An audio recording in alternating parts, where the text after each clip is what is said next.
할렐루야, 사랑하는 성도 여러분, 오늘도 말씀과 함께 하나님과 함께 가는 하루입니다. 이 귀한 하루에 주께서 우리의 선한 목자가 되십니다. 선한 목자 되신 주님과 함께 가면 우리가 어떠한 길을 가든지 그 길로 인하여서 두려워하지 아니하고 담대한 마음으로 살아갈 수 있을 줄로 믿습니다. 선한 목자 되신 주님이 인도하시면 우리가 인생의 고난과 환난을 겪을지라도 그 안에서 온전히 더 하나님의 사랑과 은혜가 드러나는 삶이 될 것입니다. 여러분 두려워하지 마시고 담대하십시오. 내 안에 주님이 계시기 때문입니다. 이 믿음의 고백으로 사도 바울이 또한 어려운 상황을 뚫고 나아갑니다. 오늘 본문의 말씀 속으로 들어가겠습니다.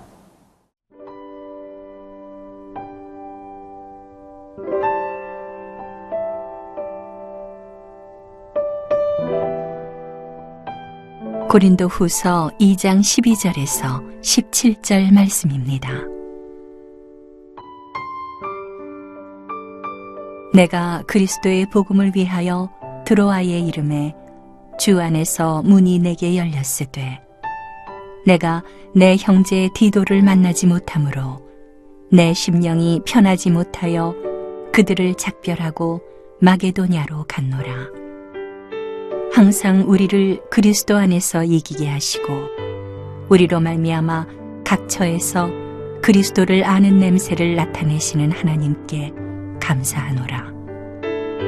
우리는 구원받는 자들에게나 망하는 자들에게나 하나님 앞에서 그리스도의 향기니 이 사람에게는 사망으로부터 사망에 이르는 냄새요 저 사람에게는 생명으로부터 생명에 이르는 냄새라.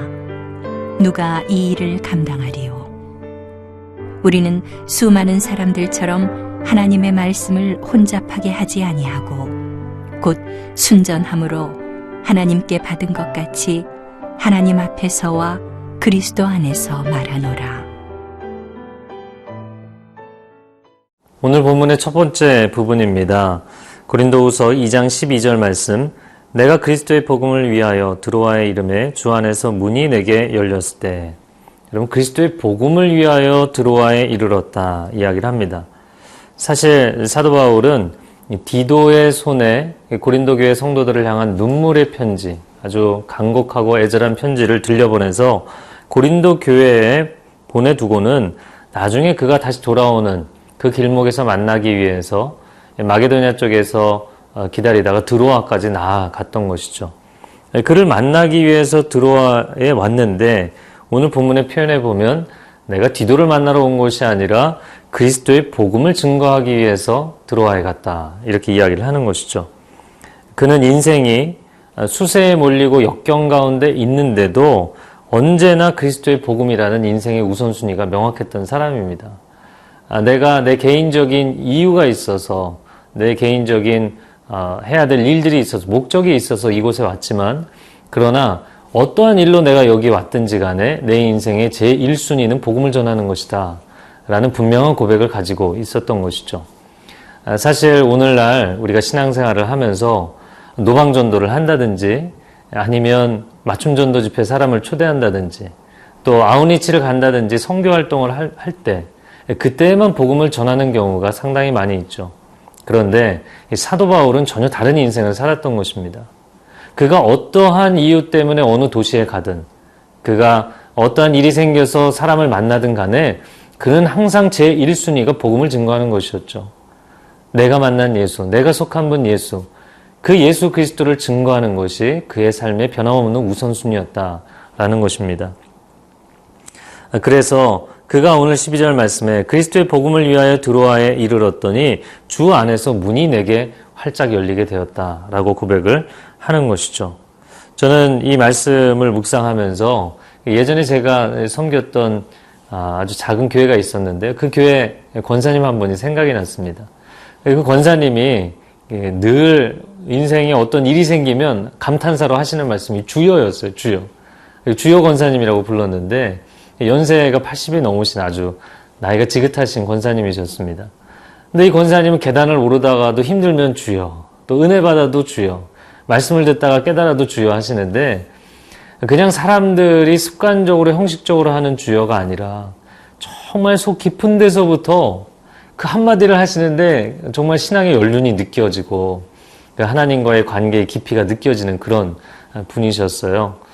여러분, 우리가 인생을 살아가면서 내가 할 일들을 다 하고 내 인생의 하루의 스케줄들을 다 하고 그러나 그냥 하나님과는 딱 하나님과 만나는 시간에만, 큐티 시간에만, 기도 시간에만 그렇게 한정해 두고 하나님을 만나고 하나님의 일을 하지는 않는지, 나의 일과 하나님의 일이 구분되어 있는 것이 아니라 그냥 삶 속에 녹아들어 있는 것, 그런 신앙이 된다면 우리의 신앙이 정말 주님이 보다 기뻐하시는 신앙이 될 것입니다.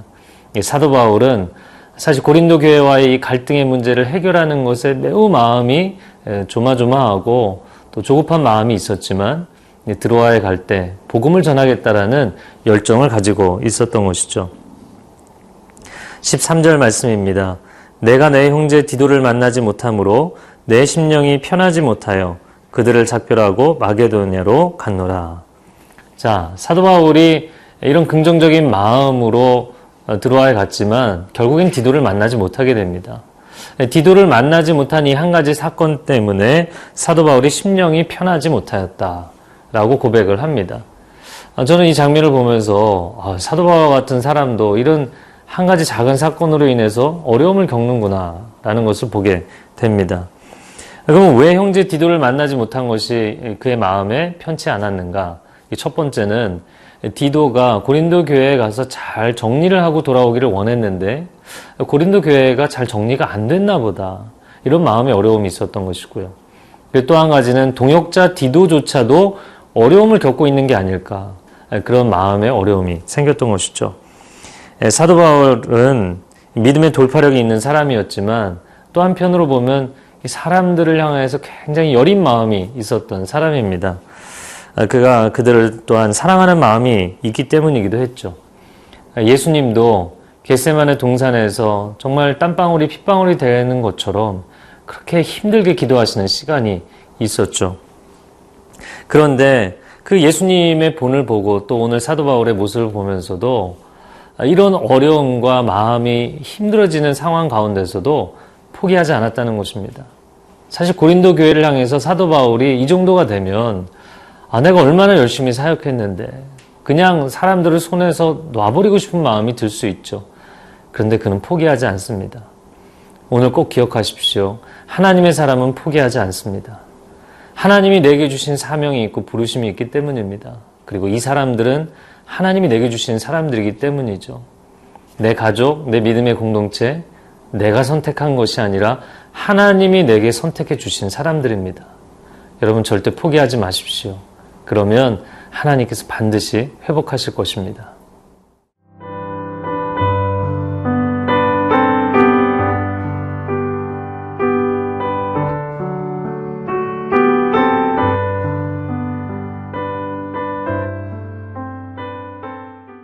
오늘 본문의 두 번째 부분입니다. 14절 말씀에 보면 항상 우리를 그리스도 안에서 이기게 하시고 우리로 말미암아 각처에서 그리스도를 아는 냄새를 나타내시는 하나님께 감사하노라. 우리를 이기게 하시고 우리로 하여금 그리스도의 향기를 나타내게 하시는 하나님께 감사한다. 여러분 여기 하나님께 감사한다 밑줄을 그으시고요. 이 앞부분에서 이야기한 것은 무엇이었습니까? 드로아에 갔지만 디도를 못 만나서 내가 힘들었다. 그건 일시적인 것이었다는 거죠. 오늘 본문의 14절이 항상이라는 단어로 시작합니다. 여러분 그 항상에도 동그라미를 치시겠어요? 일시적으로는 힘들 수 있지만 하나님의 사람들은 항상 승리가 보장되어 있기 때문에 하나님께 감사한다. 이것이 놀라운 크리스찬의 삶의 반전인 것이죠. 사도 바울을 보면 오뚜기와 같은 사람입니다. 크리스찬도 마찬가지죠. 우리가 일시적으로 환난을 당할지는 몰라도 우리는 항상 하나님으로 인하여 이기는 사람들이고 항상 하나님의 은혜로 인하여 감사하는 삶을 사는 사람들이죠. 또한 이렇게 고백을 합니다. 각처에서 그리스도를 아는 냄새를 나타내게 하시는 하나님이시다. 사실 드로아에서 복음을 전할 기회도 열리고 환경이 잘 조성이 되었는데 디도를 만나지 못하고 나서 제대로 사역조차 하지 못하고 돌아왔습니다. 그래서 어떻게 보면 드로아에 갔던 것이 복음 증거에 있어서는 약간 실패가 되고 돌아온 것이죠. 제대로 사도 바울이 복음 증거도 하지 못하고 마음만 실망해서 돌아온 경우였습니다.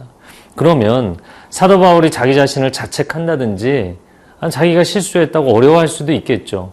그런데 오늘 본문에 그가 뭐라고 고백을 하냐면 이렇게 힘들고 나는 부족한데 하나님은 그곳에서조차도 그런 상황에서조차도 그리스도를 아는 냄새를 나타내게 하시는 분이다.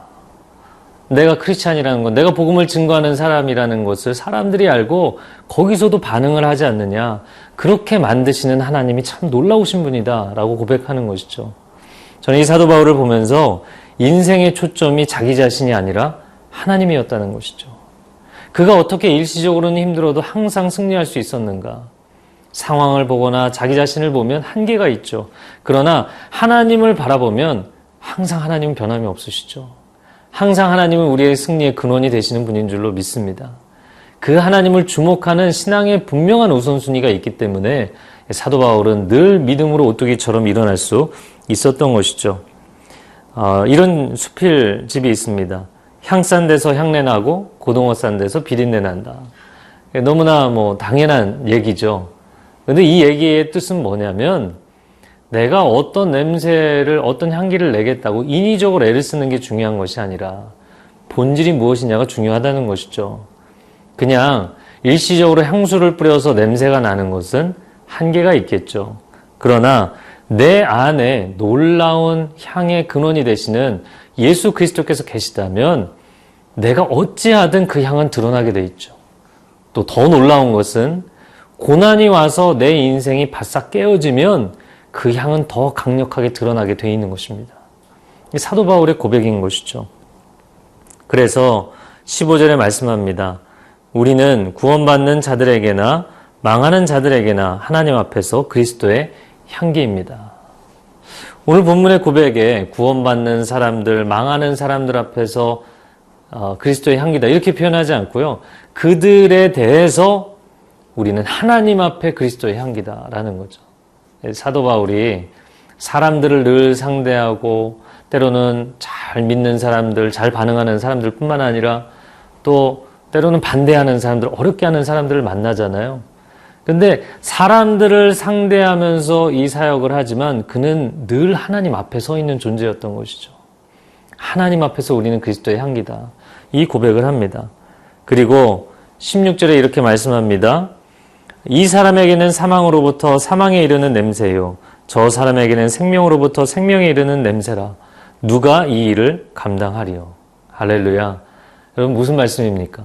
우리 향기라고 해서 낭만적인 이런 부드러운 단어가 아니라 이 향기를 받아들이는 사람은 살 것이고 이 향기를 받아들이지 않는 사람은 죽을 것이다.